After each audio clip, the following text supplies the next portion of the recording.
ഇത്തവണ നാട്ടിലേക്ക് പെട്ടെന്നുള്ളൊരു സർപ്രൈസ് വിസിറ്റായിരുന്നു. മാത്രമല്ല ഇന്നെൻ്റെ വൈഫിൻ്റെ ബർത്ത്ഡേ കൂടിയാണ്.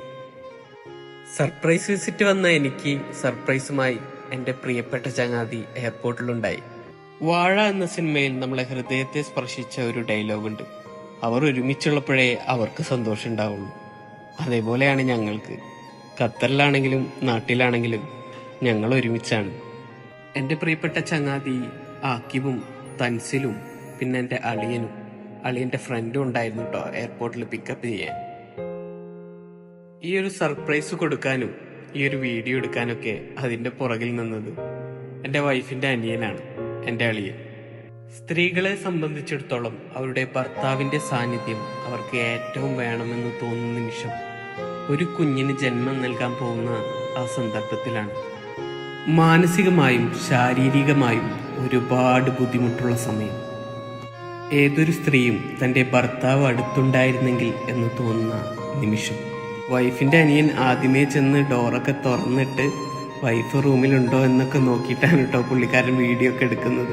ഗർഭിണി ആയതുകൊണ്ട് പെട്ടെന്ന് സർപ്രൈസ് കണ്ട് ഞെട്ടണ്ട, അത് വലിയൊരു ഷോക്കിലേക്ക് പോകും എന്നറിയുന്നതുകൊണ്ട് ഞാനൊരു സൂത്രം ചെയ്തു.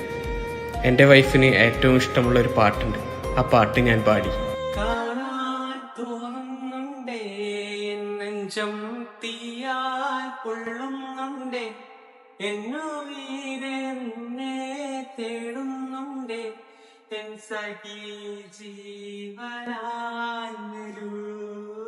ആ പാട്ടും എൻ്റെ ശബ്ദവും കേട്ടപ്പോൾ തന്നെ പുള്ളിക്കാരിക്ക് മനസ്സിലായി ആരാ വന്നേന്ന്.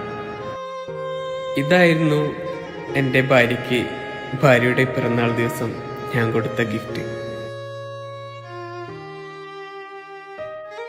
എല്ലാ പ്രവാസികൾക്കും ഈ ഒരു ടൈമിൽ ലീവ് കിട്ടിക്കൊള്ളണമെന്നില്ല. പക്ഷേ ലീവ് കിട്ടുകയാണെങ്കിൽ ഈ ഒരു സമയം അവരുടെ കൂടെ നമ്മളുണ്ടാകണം. നമ്മളുടെ സാന്നിധ്യം ഏറ്റവും കൂടുതൽ ആഗ്രഹിക്കുന്ന ഒരു നിമിഷമാണത്.